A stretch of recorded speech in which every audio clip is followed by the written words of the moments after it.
Hello everyone, today talk about diabetic nephropathy. Diabetic nephropathy मतलब होता है डायबिटीज़ की वजह से किडनी में प्रॉब्लम स्टार्ट होना। इसमें हम देखेंगे introduction, risk factor, differential diagnosis, histopathology, screening और ट्रीटमेंट। ठीक है। तो देखो, डायबिटिक नेफ्रोपैथी जो होता है, जो भी डायबिटिक पेशेंट होता है, वो डायबिटिक पेशेंट जो होता है उसमें किडनी में प्रॉब्लम स्टार्ट हो गया। ठीक है, डायबिटिक पेशेंट को उसके वजह से प्रोटीन में लीकेज होना स्टार्ट हो जाता है, उसी को कहते हैं डायबिटिक नेफ्रोपैथी। इसमें इंट्रोडक्शन देखते हैं। Diabetic nephropathy is a term used for collective lesion that often occurs together in diabetic kidney। इसका ये मतलब है कि कोई भी डायबिटिक पेशेंट होता है उसमें मोस्ट कॉमन ऑर्गन कौन सा इन्वॉल्व होता है, किडनी होता है। और उस किडनी में बहुत सारा लीजन हो गया। ठीक है। और उस सारे लीजन को कलेक्टिव बोलते हैं डायबिटिक नेफ्रोपैथी। यही। ठीक है।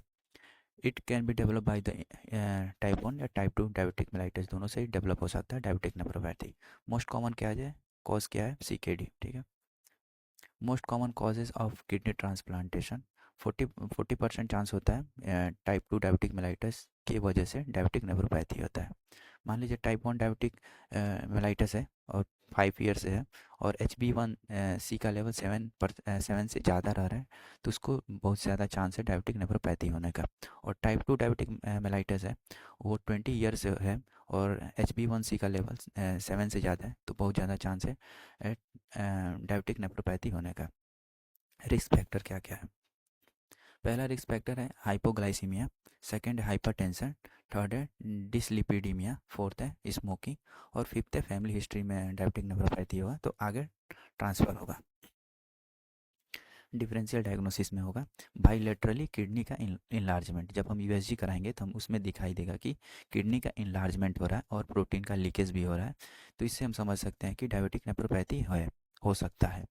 अदर कंडीशन, और भी बहुत सारा कंडीशन होता है जिसमें किडनी का इन्लार्जमेंट होता है, जैसे कि HIV associated nephropathy, amyloidosis, diabetic mellitus या पॉलीसिस्टिक किडनी डिसऑर्डर या हाइड्रोनेफ्रोसिस। देखो, यूनिलेटरल इन्लार्जमेंट किडनी हो रहा है तो उससे हम समझ सकते हैं कि एक्यूट किडनी इंजरी हो सकता है या रीनल वेनस थ्रोम्बोसिस। ठीक है।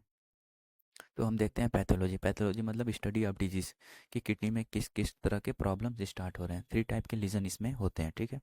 पहला होता है डायबिटिक ग्लोमेरुलर स्क्लेरोसिस, दो तो 2 टाइप का होता है, डिफ्यूज और नोडुलर। सेकंड जो होता है कि वेस्कुलर लीजन होता है, और थर्ड होता है ट्यूबुलर लीजन जो PCT और DCT में चेंजेस कराता है।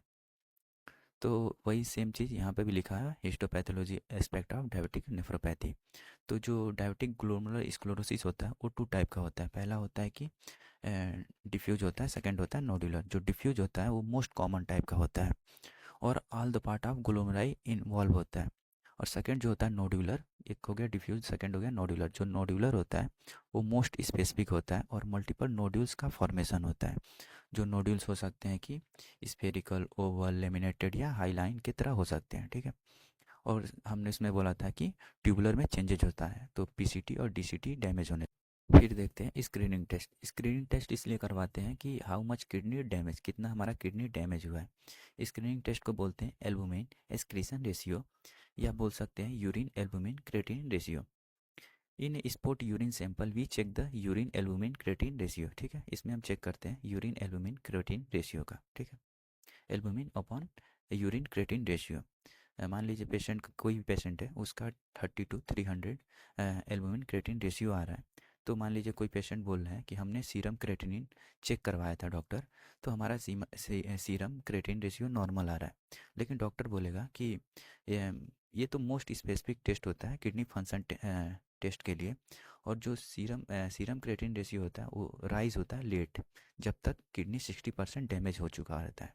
इसीलिए डॉक्टर बोलता है कि आप एक बार स्क्रीनिंग टेस्ट करवाइए, जिससे कंफर्म पता चल जाएगा कि कितना किडनी डैमेज हुआ है। इससे कंफर्म पता चलता है कि डायबिटिक नेफ्रोपैथी है कि नहीं। इसीलिए बोला जाता है स्क्रीनिंग टेस्ट कराने के लिए। सीरम क्रेटिन रेशियो नॉर्मल होने के बाद भी स्क्रीनिंग टेस्ट करवाने में उसमें प्रॉब्लम शो करता है। तो हम ट्रीटमेंट देखते हैं। स्टॉप मेटफॉर्मिंग। मेटफॉर्मिंग कब स्टॉप करना होता है? जब GFR का रेशियो <30% हो जाता है। इसमें अल्टरनेटिव ड्रग्स देना होता है, ग्लिपिजाइड और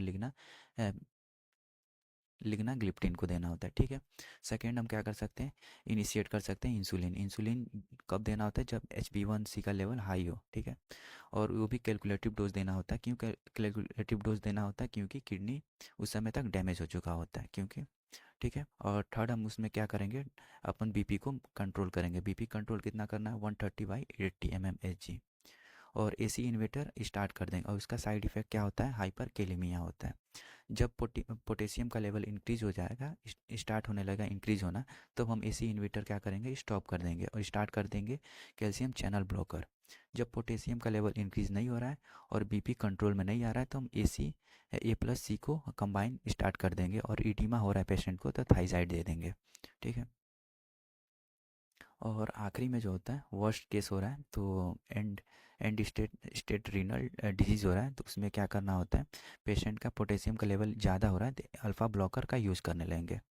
जो साइड इफ़ेक्ट था हाइपरकेलेमिया बीपी का, तो उसको हम क्या करते हैं देंगे, सोडियम जिंकोनेट दे देंगे, जिसको बोलते हैं ZS9। ठीक है। अ, ये दे सकते हैं। और फिफ्थ इसमें दे सकते हैं किडनी ट्रांसप्लांट इंडिकेशन कब करना होता है, जब जीएफआर का लेवल लेस देन 20 ml/min होता है। ठीक है, पर 1.73 मीटर क्यूब, तब हमको किडनी ट्रांसप्लांट करना होता है। ये अपना हो गया डायबिटिक नेफ्रोपैथी कंप्लीट।